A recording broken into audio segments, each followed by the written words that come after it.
Hi guys, I'm back 2 weeks later. That means two more episodes of Kamen Rider Gob. So let's get right into it. These episodes are focusing on Log A9's introduction as the new writer for this series, Kamen Rider Vrom.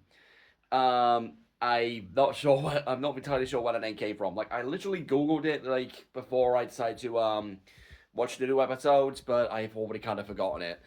I think it's to do with, like, the specific shape of something, which we'll get into in a minute.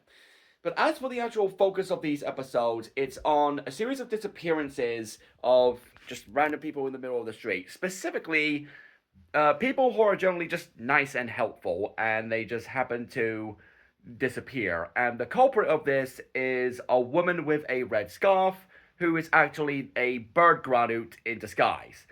Um, the Chual granite, I think it is. I think it's like Choul. I think that's how you spell it. I could be entirely wrong on that. But yes, but it's obviously Sajika kind of learns of this and is like, okay, I want to help these people since one of the people who just happened to go missing is someone who was part of a family who actually hired Sajika once. So she's kind of like almost indebted to them, I guess, to try see if they can find the this missing person as well as all the others. And naturally, Shoma and Hanto get involved in a sense. Well, obviously, Hanto's going to be investigating these kind of disappearances, and whilst Shoma is out, like trying to find the specific missing person, Takeshi, I think his name is, like along the way, like while he's out, asking, "Hey, have you seen this kid? He's gone missing," like, that kind of thing.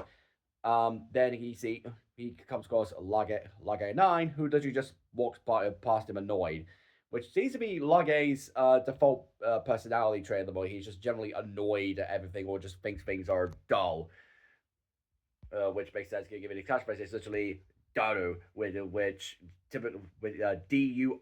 which literally just means how dull, or is it Daru? I forget. Uh, Anyways, eventually Hanto and Showa are able to find the culprit, find the Grano doing all of this.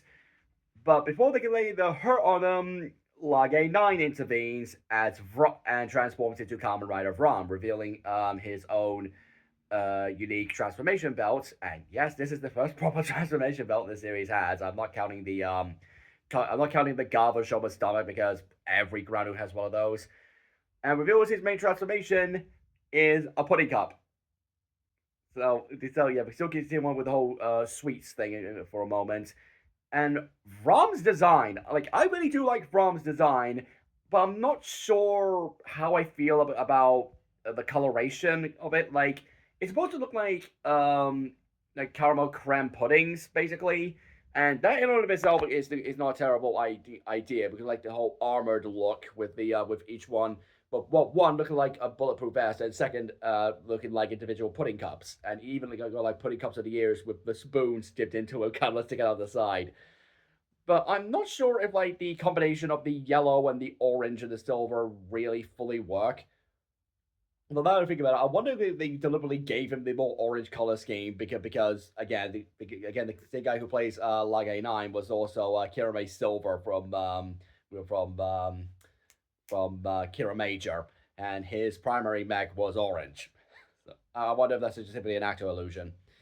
There's not much else to actually say about the episode, other than Hanzo also suspecting Shoma is hiding something, like he's hiding some big secret. Which, to be fair, Shoma is because by this point Hanzo still doesn't know that Shoma's a Granute.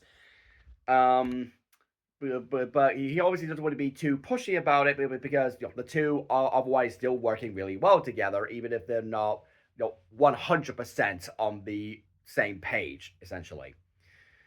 Anyways, that's pretty much all there is to say about episode 17. Episode 18 is where things actually get a bit more interesting because, like after, like in the midst of the main fight, where we see that Vrom is actually insanely strong for a rider, which does kind of make sense. They want to try to make sure that the rider working for for Stomach Inc. is like is stronger than the opposition.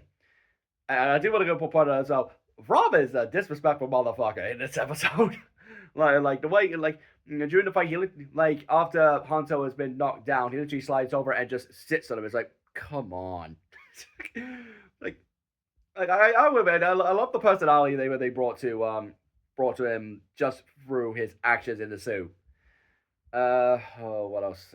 Anyways, um, like in the middle of the fight, Niel shows up, and of course reveals he's the one who designed the Vrom system. This Vrom system, the what's it about? The Rostrum gear. Oh yeah, that's where that's the shape thing, because in the belt is like in the shape of obviously the shape of like an upside down pudding cup.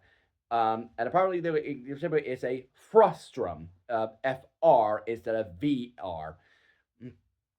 And okay, that's a pretty interesting way to get your rider name out of it, naming him after the shape of a pudding cup. And of course, Vrom and Neo leave as does the bird Gradu, because Vrom has basically been assigned the secondary job of making sure that the bird Gradu doesn't die. Spoiler for episode 18, he fails. But it is in episode 18 there where they actually do something really clever here with making sure that people aren't just suddenly caught by the ground newts. They basically say, hey, keep it out for this woman in a white dress, white hat, and red scarf. She's dangerous. Keep away from her. And it's not just the case where they just post it on their social media. I would say they're using Twitter in this bit. And yes, it is Twitter. There is no such thing as X. Anyways, um, is it doing because they post a bit of a crudely drawn picture from Hanto, that people are able to realize, okay, this woman's dangerous. I'm gonna stay away from her, which naturally frustrates the Granudes, because well, if they can't provide the slates that the humans have been compressed into, they're not going to get their payment in dark traits. Excuse me.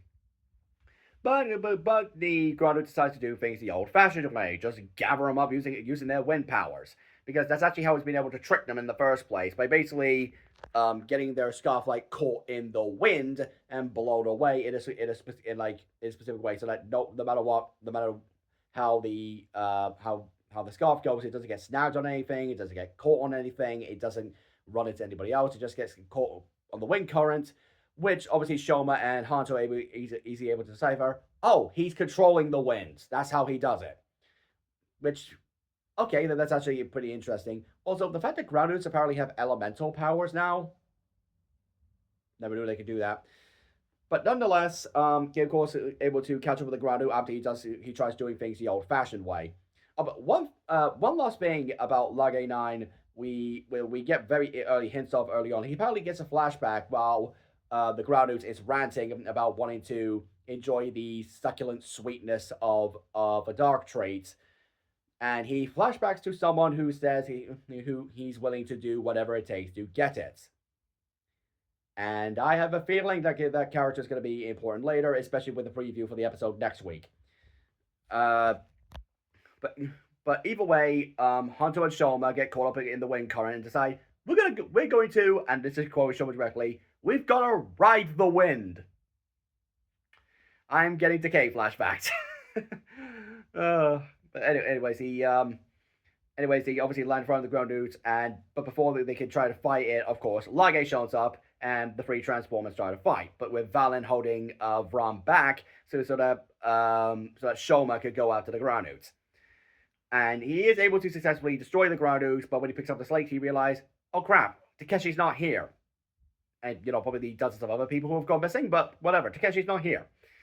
So it's still kind of weird that he points out that, Takeshi isn't there and not, like, the rest of the other people. Like, he picks up at least 5 or 6 people who have been kidnapped, but we can just assume those are the 5 or 6 that have already been taken. But it's like he's focusing solely on Takeshi. He's like, if you were ready, he's like, where are the others? Oh, crap, they must be on their way to the factory. One scene I did like to mention, like early on, like we get the scene like immediately after the first fight with Vrom, and with Hanto, we literally just ask like straight to Shoma, face to face, what are you hiding from me? like you seem to know a lot about these Stomach King people because of like Shoma is just named the elf as soon as he turned up. And of course, asked the question, what's going on? Who are the people behind Stomach Inc? What even is Stomach Inc? And of course, we'll get the general lowdown that Stomach Inc is the main family who produces dark traits. Longo, Glotta, the elf, Sheeta, and Jeeb. And of course, Sheeta's dead, so that leaves only four. And of course, and initially, Hanto thinks that's what Shoma was hiding. That he didn't want Hanto to be immediately sent to the Granite world in order and come face to face with four beings who, as far as he knows, are either as powerful or more powerful than the last. I mean, he already faced Glotta like one-on-one with her scythe, so he already has an idea of the kind of power that they possess. And it's like, oh, you were doing it because you were worried about me. Okay, that's what you've been hiding. Which obviously is not what he's like. Well, it kind of is. Like, I think the idea is that he still Shoma still reveals that he knows more about the Granite world that he was initially letting on. He's just not letting on how he knows. So he's still able to keep his whole Granite identity a secret. But anyways, back to what I was talking about before. Of course, the Grado is defeated. He picks up the slash, notices Takeshi's missing, and goes back to Valen, who of course assumes, you're just another one of the stomachs, aren't you? Which pisses Vram off. Like pisses off so much he get actually distracted for a bit so that Valen can land a punch. And Valen then decides to just use his the Vram Breaker? It's like another blade crossbow, colored blue and orange, just like Kirame Silver. I swear it's an actor illusion. And he's able to knock Valen on his ass as soon as Gav arrives. And that's the end of episode 18. But we do want to talk about the preview real quick, which I don't do very often. In the preview, we get to see Shoma meet Suga, which it's definitely going to be the first time he actually gets to meet Suga face to face, and it's clear the preview that Suga's figured out that Shoma is Gav, but probably from the battle specs or at the very least having some observation equipment, keep an eye on the fights, and two, somebody named Kommel, I think it's Kommel. I think it's Kommel. That Lage once knew, who is dead. And I'm going to assume that that's the person we saw in the flashback. So I have a feeling this is what is actually going to happen. Because Lage has basically shown no actual interest in Darktree. Like, aside from the first time we see him as just the jellyfish Granute, that's the only time he's ever shown any interest in dark traits. Otherwise, nothing. No remote interest in dark traits. And earlier in the flashback, we saw someone he knew being so obsessed with dark traits they'd be willing to do anything to get it.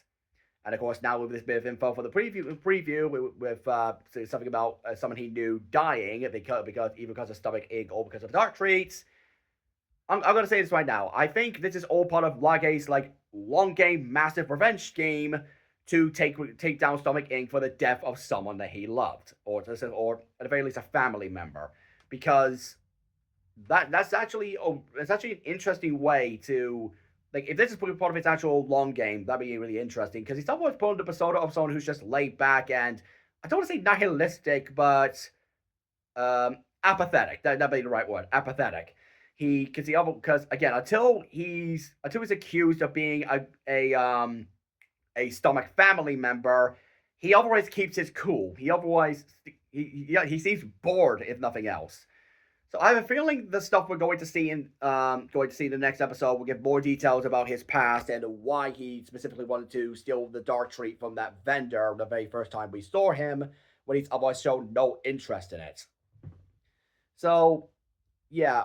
17 and 18. Well, 18 definitely had a lot more to talk about than 17, but we are getting a lot more lore dump this time with the stuff with Lage 9 and his connection to the Stomach family, whatever that connection may be. And of course, the ongoing, I don't want to say conflict, but intermediary drama between between Hanto and Shoma, because obviously again Shoma is still keeping that secret, and honestly I wish they could like wrap it up sometime soon, because there's only so long this is going to stay a secret before it's revealed, or at the very least Shoma at the very least says that he has something to tell Hanto, which leads to him revealing that he is a Groundhog. Because I don't want it just to be a like, if they keep on doing this secret like past episode 30, I know I'm going to be sick of it. Like, it's kind of the same problem I had with Agito and the Akatsuki incident. We didn't get any concrete details on the stuff with the Akatsuki because it kept on stretching the narrative out, so that by the time they finally address it in the 40s, for fuck's sake, I don't care. Like you introduce this massive mystery and you don't address it properly for so many episodes, to the point so that when you do get to it, it's too little too late. It's also the same thing with, to use a more modern writer series, Ghost. You had the stuff with Ghost and that company that Igor took over and to be using it to put together either his plan or Adele's plan, and it just kept going and going and going, and it kept on artificially stretching it, so that by the time they try to resolve it, you think to yourself, why did it take this long, and why should we care that they're resolving it? If they can at least get the if they can at least resolve it before episode 30, or at least have it be a big plot point by episode 30, like by episode 30, that Hanto learns Shoma's heritage as a Groundhog, then I'll be fine. I don't want them to just stretch it out for so long to the point where I just lose interest in the plot points. But either way, those are just my thoughts on episodes 17 and 18. I'm probably not going to do another video until the next couple of weeks. I have some scripts already done. I probably am going to film something eventually, especially since I actually have quite a few days off this week. And both tomorrow and Thursday, I only have shifts at night. So, who knows? We'll see what happens. Either way, hope you guys enjoyed the video. Take care.